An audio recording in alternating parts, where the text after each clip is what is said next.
तो हेलो दोस्तों, स्वागत है आप सबका मेरी एक और नई वीडियो में। आज हम पंजाब के मशहूर शहर श्री अमृतसर साहिब में आए हैं। आज हम अमृतसर साहिब में जलियांवाला बाग देखेंगे, वहाँ की हिस्ट्री के बारे में जानेंगे। जहाँ बैसाखी वाले दिन 13 अप्रैल 1919 में जो अटैक किया था जनरल डायर ने, वहाँ उसके बारे में जानेंगे और जहाँ की हिस्ट्री के बारे में जानेंगे। तो चलो चलते हैं जलियांवाला बाग। और जो ये वाला रास्ता है ये श्री हरिमंदिर साहिब की ओर जाता है और जलियांवाले बाग की ओर जाता है।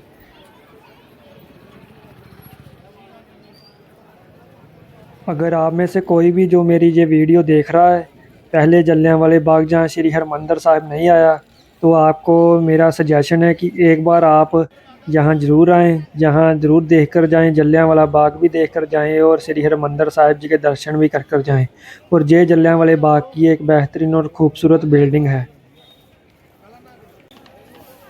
तो ये जो आकृतियाँ बनी हुई हैं, ये जो स्टैचू बना हुआ है, ये उन लोगों की हैं जो यहाँ पर शहीद हुए थे। इन लोगों के सबके यहाँ पर नाम भी लिखे हुए हैं। और इधर से जो रास्ता जाता है सामने की ओर, ये श्री हरिमंदिर साहिब की ओर जाता है। और ये है जलियांवाले बाग का मेन गेट। यहाँ से अब हम एंट्री लेते हैं। और ये एकमात्र जलियांवाले बाग में एंट्री करने का एक रास्ता है और ये रास्ता बहुत ही ज़्यादा सक्रिय है। और तब के टाइम जब जनरल डायर ने अटैक किया था तो यही रास्ते के ज़रिए अंदर आया था। तो ये वैसाखी वाला दिन था 13 अप्रैल 1919, जिस दिन जनरल डायर ने इन लोगों पर, निहत्थे लोगों पर अटैक किया था। माना जाता है कि 1650 राउंड 10 मिनट के अंदर अंदर 1650 राउंड फायर किए थे, जिनमें से हज़ारों ही लोगों की जानें गई थी और कुछ जख्मी भी हो गए थे। और आप लोगों को मैं सजेस्ट करता हूँ कि अपने बच्चों को लेकर ऐसी जगह पर ज़रूर आया करें। ये जगह दिखाने वाली है जो हमारे देश के साथ, हमारे देश की संस्कृति के साथ संबंधित हो। हमारे देश में पहले क्या हुआ है, क्या बीता है, हमारे बुज़ुर्गों ने कैसे बलिदान दिए हैं, कैसे अपनी जानें दी हैं हमारे देश के लिए। तो ऐसी हिस्ट्री के बारे में हमने अपने बच्चों को ज़रूर दिखाना चाहिए।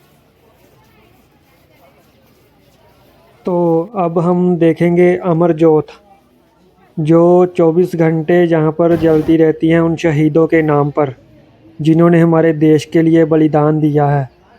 बोला जाता है कि यहाँ पर अंग्रेज़ों के द्वारा बनाया गया एक रॉलेट एक्ट था, जिसके विरोध में यहाँ पर सब लोग इकट्ठा हुए थे। तो माना जाता है कि वैसाखी वाला दिन था और कुछ लोग गोल्डन टेम्पल के दर्शन कर कर भी यहाँ पर आ रहे थे। और यहाँ पर म्यूज़ियम भी बने हुए हैं। यहाँ पर इन स्क्रीनों पर तब के हुए वाक़ये, कैसे अंग्रेज़ों ने बेकसूर लोगों पर अटैक किया, गोलियाँ चलाई गई, इन स्क्रीनों पर सब कुछ दिखाया जाता है।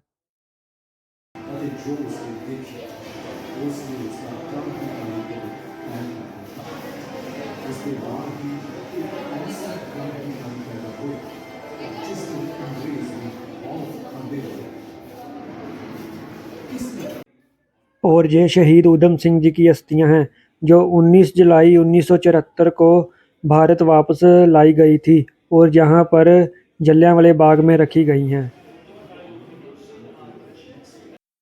और ये वो लोग हैं जिन्होंने देश की आज़ादी के लिए अपना योगदान दिया था। उन लोगों को याद रखते हुए उन सब की यहाँ पर तस्वीरें और उनका नाम लिखा गया है। तो बात करते हैं रॉलेट एक्ट के बारे में, जो अंग्रेज़ों के द्वारा बनाया गया एक काला कानून था, जिसके द्वारा किसी भी भारतीय को उठाकर जेल में डाला जा सकता था। जिसके विरोध में यहाँ पर लोग इकट्ठा हुए थे और उस दिन बैसाखी भी थी, जिसकी वजह से वहाँ भारी मात्रा में भीड़ जमा हुई थी और उसके खिलाफ, काले कानून के खिलाफ प्रोटेस्ट चल रहा था, जिसको रोकने के लिए जनरल डायर ने उन बेकसूरों पर बिना चेतावनी दिए गोलियां चला दी और अटैक कर दिया, जिसमें बूढ़े, बच्चे और बेकसूर लोग भी मारे गए। यह एक परम गति मैदान है। यहाँ पर उन शूरवीरों के श्लोकन लिखे गए हैं जिन्होंने देश की आज़ादी के लिए अपना एक महत्वपूर्ण योगदान दिया था। जिन्होंने देश आज़ाद करवाने के लिए अपनी जानों की कुर्बानी तक दे दी थी। उन महान लोगों के यहाँ पर संलोकन लिखे गए हैं। अब हम देखेंगे वह दीवार जहाँ पर बुलेट्स फायर के निशान हैं। इस दीवार पर 36 बुलेट फायर के निशान हैं। जब जनरल डायर ने अटैक किया था, मात्र एक ही रास्ता था अंदर आने के लिए और बाहर जाने के लिए। इसी वजह से लोगों ने अपनी जान बचाने के लिए इस दीवार को भी पार करने की कोशिश की थी। यह जो आप वाइट निशान्स देख रहे हैं, ये बुलेट्स फायर के निशान हैं।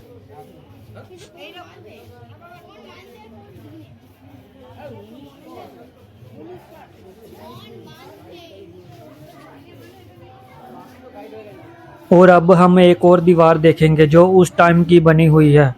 वहाँ पर भी बुलेट्स फायर के निशान हैं। उस दीवार पर 26 बुलेट फायर के निशान हैं, जो कि वहाँ पर भी लोग इकट्ठा हुए थे रॉलेट एक्ट के विरोध पर। तो जब फायर किया गया था तो इस दीवार पर भी 26 गोलियों के निशान लगे हैं, 26 गोलियां लगी थी। इस दीवार पर भी उस दीवार के जैसे ही वाइट मार्क्स लगाए गए हैं।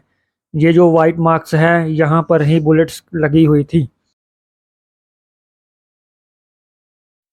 तो ये सब देखकर मैं आप सबको यही कहना चाहता हूँ कि उस टाइम जो हिंदू, मुस्लिम, सिख सभी थे, उन्होंने मिलकर देश को आज़ादी दिलवाई थी।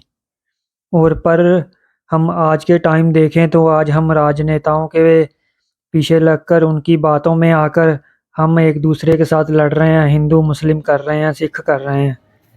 तो आने वाले टाइम पर हम अपने पीढ़ी को, अपने बच्चों को उनके बीच नफ़रत पैदा कर रहे हैं। तो मेरा आप सभी देशवासियों को एक ही मैसेज है कि हमारा देश एक बाग की तरह है जिसमें हम रंग बिरंगे फूलों की तरह हैं, और हम सबको एक दूसरे के साथ मिलजुल कर रहना चाहिए।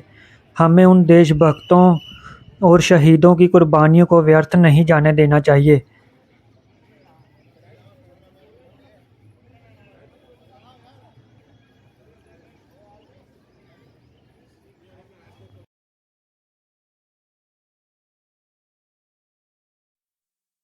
इस गैलरी में, इस म्यूज़ियम में जब जनरल डायर के द्वारा किया गया हमले की खबर पूरे देश में फैली थी, उसके बारे में बताया गया है।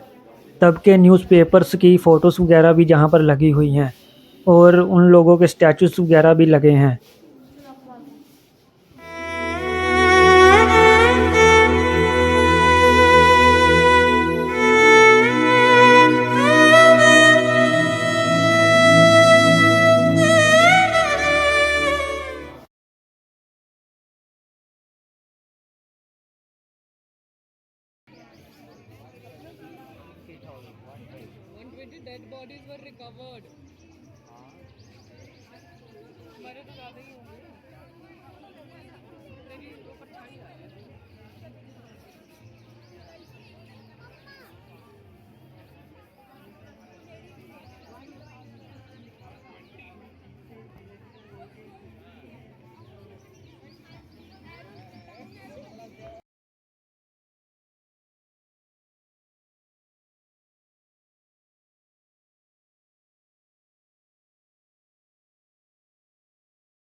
अमृतसर जनसंहार के बाद अमृतसर का माहौल जहाँ पर दर्शाया गया है, अमृतसर की गलियों में कैसे कर्फ्यू लगा दिया गया था, तब का दृश्य जहाँ दर्शाया गया है।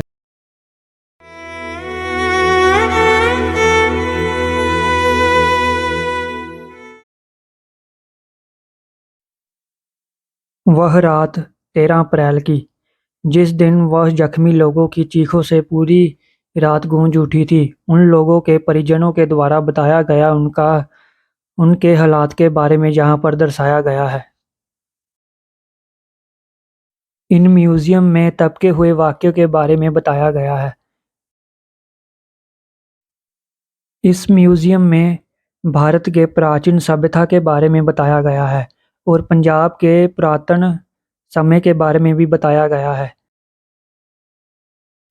इस म्यूज़ियम में भारत और पंजाब का सारा पुरातन इतिहास बताया गया है। यहाँ पर सारे ही शहीद जिन्होंने देश की आज़ादी के लिए अपनी जानें कुर्बान की, उन सब का इतिहास जहाँ पर दर्शाया गया है।